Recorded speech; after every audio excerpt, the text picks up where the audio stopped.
السلام علیکم ورحمۃ اللہ. بسم اللہ الرحمن الرحیم.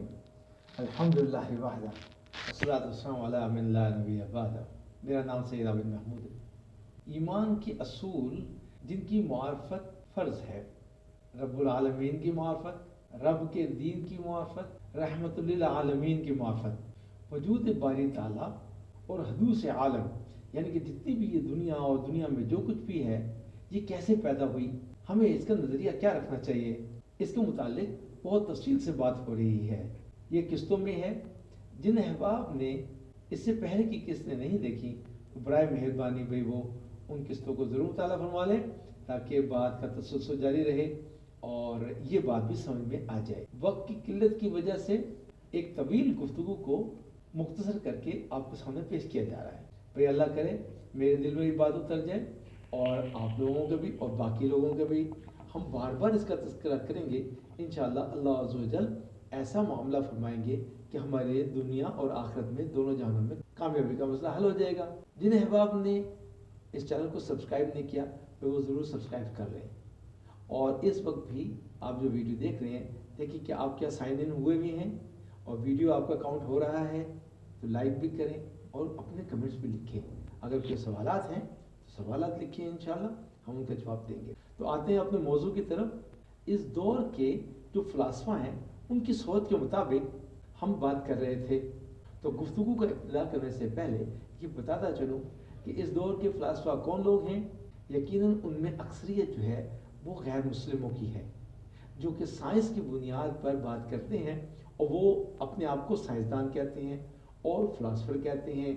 سوچتے ہیں، اپنے نظریات بناتے ہیں اور وہ دنیا میں عام کرتے ہیں. اور ان کے عقیدے جیسے بھی ہوتے ہیں وہ اسی کے اوپر ہی وہ یقین رکھتے ہیں اور ان کے عقیدے، ان کی سوچ، ان کے نظریات ہم مسلمان بچوں میں بھی بلا چوں و چرا اور بغیر سوچے سمجھے پھیل رہے ہیں. اور ان کے نظریات کو ہمارے اسکول کالجوں میں بچوں کو پڑھایا اور سمجھایا جا رہا ہے، جس کی وجہ سے ہم مسلمانوں کے بچوں کی بنیادی عقائد کہ یہ کائنات ساری کی ساری اللہ سبحانہ وتعالیٰ کے حکم سے بنی ہے اور اللہ عز و جل کے حکم سے ہی چل رہی ہے، وہ تبدیل ہو کر سوچ بن جاتی ہے کہ ساری کی ساری کائنات مادہ سے چل رہی ہے اور مادہ ہی نے بنایا ہے، کہ یہ دنیا اور اس میں جو کچھ بھی ہے یہ سب مادہ ہے،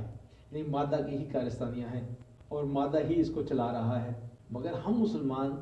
بحیثیت ایک مسلمان کے ہم یہ عقیدہ رکھتے ہیں کہ یہ تمام عالموں کو بنانے والا اور تمام عالموں کو چلانے والا اور ان تمام عالموں میں جو کچھ بھی ہے ان کی جو بھی خاصیتیں ہیں وہ صرف ایک اللہ عز و جل نے بنائی ہیں اور وہی چلا رہے ہیں. ان کی خاصیتیں بھی اللہ ہی نے بنائی ہیں اور یہ مادہ بھی اللہ عز و جل نے ہی بنایا ہے اور اس کے اندر جتنی خاصیتیں رکھی ہیں وہ سب اللہ عز و جل نے رکھی ہیں. اس پوری بحث کو سمجھنے کے لیے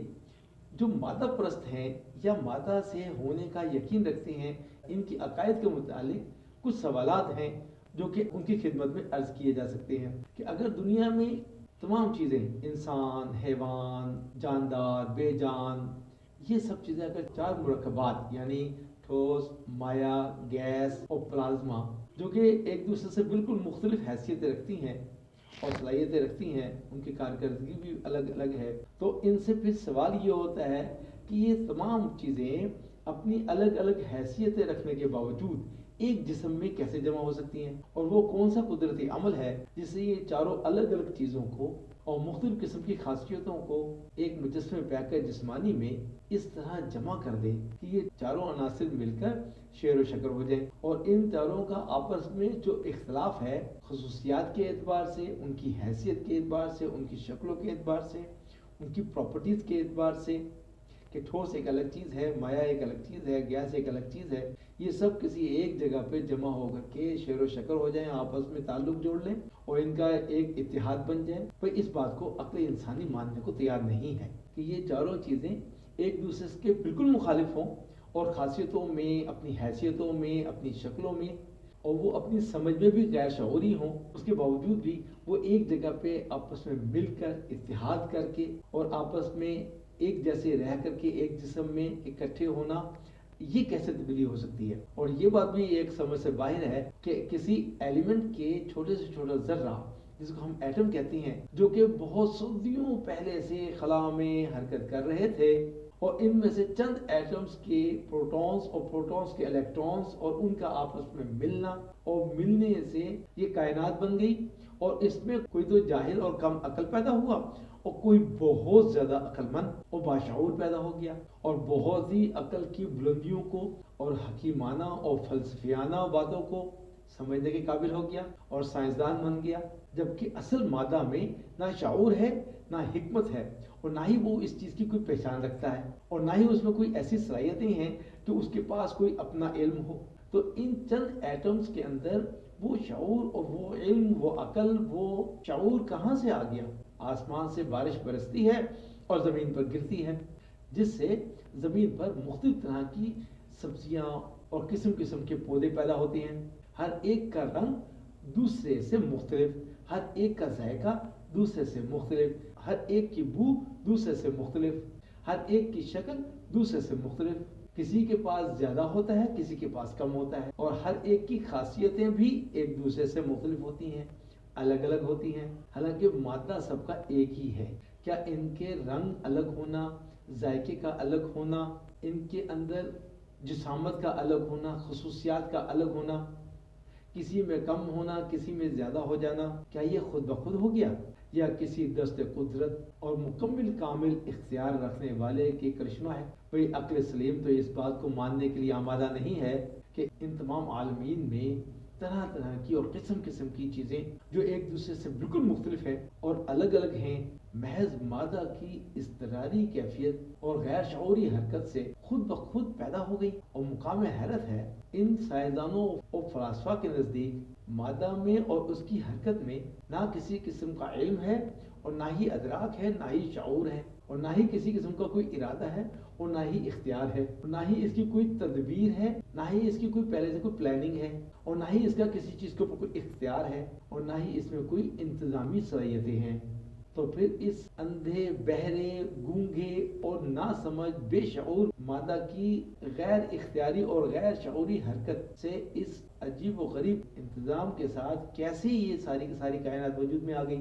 اور پورا کا پورا عالم پیدا ہو گیا، اور کیسے اب یہ سارا کا سارا نظام چل رہا ہے؟ بھئی عقل تو یہ کہتی ہے کہ یہ عجیب و غریب کائنات اور کارخانہ بدون علم اور قدرت کے اور بدون کمال حکمت کے چل ہی نہیں سکتے، کیونکہ ایک بے شعور اور بے جان چیز سے، اور اس میں کسی قسم کی حرکت بھی ہو، وہ کسی کو پیدا کرنے میں کیسے صلاحیت رکھ سکتی ہے؟ اور اسی طرح یہ دعویٰ کرنا کہ کسی بے جان چیز کی اضطراری اور غیر شعوری حرکت سے یہ کارخانہ عالم خود بخود بن گیا اور تیار ہو کر چلنے لگ پڑا، تو شاید پاگل خانے کا کوئی دیوانہ بھی اس کو ماننے کے لیے تیار نہ ہوگا۔ یہ بات سمجھ میں نہیں آتی کہ جو چیز خود بے عقل اور بے شعور اور بے حکمت ہو، اس سے بے تکلف ذی شعور اور عقل مند چیزیں کیسے پیدا ہو سکتی ہیں؟ اور عقلاً یہ امر کیسے ممکن ہے کہ جس چیز میں صحن مادہ ادراک نہیں ہے، اس سے ایسی صنعتیں وجود میں آ جائیں جن کو دیکھ کر بڑی بڑی عقلیں دنگ رہ جائیں اور حیرت زدہ ہو کر ششدر رہ جائیں۔ اس میں بالکل کوئی شک نہیں کہ جتنے بھی جسم اس زمین اور آسمان اس کے اندر رہتے ہیں، وہ طبیعتوں میں، قوتوں میں، خاصیتوں میں ایک دوسرے سے بالکل مختلف ہیں، مگر کوئی عقل مند یہ نہیں کہہ سکتا کہ یہ طاقتیں اور یہ قوتیں اور ان کے رنگ اور ان کی خاصیتیں تمام عالموں کے خالق ہونے میں اور ان کے پیدا ہونے میں، موجود ہونے میں مددگار ہیں، یا خود بخود اپنی ذات سے موثر اور مدبر ہیں۔ خالق اور موجد تو وہ ذات ہو سکتی ہے جو کمال علم اور کمال قدرت کے ساتھ موصوف ہو، یہ طاقتیں اور یہ علم اور یہ قدرت، یہ سب چیزیں اس میں موجود ہوں، جبکہ مادہ ان تمام چیزوں سے عاری ہے۔ ان مادے کا خالق اور مدبر ہونا، موجد ہونا، موثر ہونا عقلاً محال ہے۔ البتہ یہ طاقتیں اور قوتیں اور ان کی طبیعتیں اس عالم اسباب میں مشینیں اور کیمیکلز اور ان سے ملتے جلتے تو کام کر سکتی ہیں، اور ان کے پیدا کرنے میں، ان کی تبدیلی لانے میں اور ان سے متعلقہ تمام خصوصیات میں تو کچھ عمل دخل رکھ سکتی ہیں، لیکن واقعات عالم میں مؤثر اور مکمل اختیار وہی قادر مختار ہے، اس کا نام اللہ ہے۔ کائنات عالم کی یہ حقیقتیں اور یہ قدرتیں اور یہ صورتیں اس بات کی دلیل ہے کہ ان میں سے کوئی بھی چیز قدیم نہیں ہے، پرانی نہیں ہے، پہلے سے نہیں ہے، کیونکہ جو چیز قدیم ہوتی ہے وہ یوں عدلتی بدلتی نہیں نہیں رہتی، اپنی شکل تبدیل نہیں کرتی، وہ پلٹیاں نہیں کھاتی، وہ ہمیشہ ایک حال میں رہتی ہے۔ قدیم اور ازلی چیز قابل فنا اور قابل زوال نہیں ہوتی، اور جو چیز قدیم اور ازلی ہو اس میں کسی قسم کا تغیر اور تبدل نہیں ہو سکتا، اور نہ اس میں کسی قسم کا حرکت اور سکون میں کوئی تبدیلی آتی ہے، وہ ہمیشہ ایک حال میں رہتی ہے۔ تغیر اور تبدیلی اس بات کا تاثر ہے جو بغیر کسی طرح حرکت اور سکون کے یا کسی بھی قسم کے تبدیلی سے نہیں ہو سکتا۔ جو چیز کسی کی تبدیلی عمل، سکون، حرکت کی وجہ سے ہو، سے اس کے عمل کا اثر ہو، وہ بلا شبہ پیدا ہوا ہوا ہے، یعنی وہ حادث ہے۔ یا یوں کہہ لیں کہ یہ عالم قسم قسم کی انقلابات کی آماجگاہ ہے جو کہ مختلف تبدیلیوں کے تبدل ہونے کی وجہ سے وجود میں آتی ہے، اور انقلاب ایک قسم کی حرکت ہے، اور انقلاب کسی کے محرک ہونے کی وجہ بنتا ہے، اور اس کی ایک حالت کو کہتے ہیں کہ وہ ایک حالت سے دوسری حالت میں منتقل ہو جائے، اور یہی حرکت کی حقیقت ہے۔ اور ہر حرکت کے لیے کسی کے محرک ہونا ضروری ہے کہ وہ حرکت اس محرک کے ارادہ اور اختیار کے تابع ہو۔ پورے عالموں میں جس چیز پہ بھی آپ نظر رکھیں، ہر چیز کسی نہ کسی انداز میں حرکت میں رہتی ہے اور حرکت سے خالی نہیں۔ انشاءاللہ العزیز مزید اسی موضوع پر گفتگو ہوتی رہے گی۔ آپ پوری ویڈیو دیکھیں تاکہ عقائد کے اعتبار سے اللہ عز و جل کی اور کائنات کے متعلق معلومات ٹھیک ہمارے ذہنوں میں بیٹھے، اور کسی بھی شبے میں نہ پڑے اور اپنے عقائد کو خراب نہ کرے۔ اللہ عز و جل کی اہمیت ہم بھول نہ جائیں۔ یہ ساری کی ساری کائنات اللہ سبحانہ وتعالیٰ کے حکم سے بنی اور اللہ سبحانہ وتعالیٰ کے حکم سے ہی چل رہی ہے۔ اس میں کوئی بھی چیز نہ وہ اپنی مرضی سے کچھ کر سکتی ہے، اور نہ ہی اپنی مرضی سے وہ کوئی کسی کو نفع دے سکتی ہے، نہ ہی وہ اپنی مرضی سے کسی کو نقصان دے سکتی ہے۔ سب کچھ اللہ عز و جل کے حکم سے ہو رہا ہے، یہ ہمارا عقیدہ ہے۔ تو بھائی ہم جو فزکس، کیمسٹری یا اور کسی قسم سے ملتی جلتی مضمون جو کہ باہر سے آئے ہوئے ہیں، دوسری قوموں کے آئے ہوئے ہیں، وہ ان کی ریسرچ ہے، اس کے مطابق اپنے بچوں کو تھوڑا سا یہ عقیدہ بھی سکھا دیں کہ وہ جو کچھ بھی پڑھا رہے ہیں یا اس میں جتنے بھی عقائد بن رہے ہیں، سوچیں بن رہی ہیں، نظریات بن رہے ہیں، ان کے پیچھے کہیں ہمارا اصل عقیدے پہ چوٹ تو نہیں لگ رہی، کہیں ہمارے بچے مادیت پرستی کی طرف تو نہیں جا رہے ہیں۔ تو اس چیز کو نگرانی کی ضرورت ہے۔ تو اللہ کرے بھی مجھے بھی بات سمجھ میں آ جائے اور میرا بھی ایمان و یقین اسی درجے کا بن جائے، اور ہم سب اس بات کے اوپر محنت کرنے کے لیے ضروری ہے کہ ہم اس کے اوپر سوچیں، فکر کریں، محنت کریں، اپنے لیے بھی اور آنے والے بچوں کے لیے۔ جزاکم اللہ خیر۔ انشاءاللہ اگلی ویڈیو میں ملاقات ہوگی۔ السلام علیکم ورحمۃ اللہ۔ دی گیٹ آف گائیڈنس چینل کو سبسکرائب کریں، بیل آئیکن میں آل آپشن کو دبائیں تاکہ ہر نئی ویڈیو آپ کو بر وقت ملتی رہے۔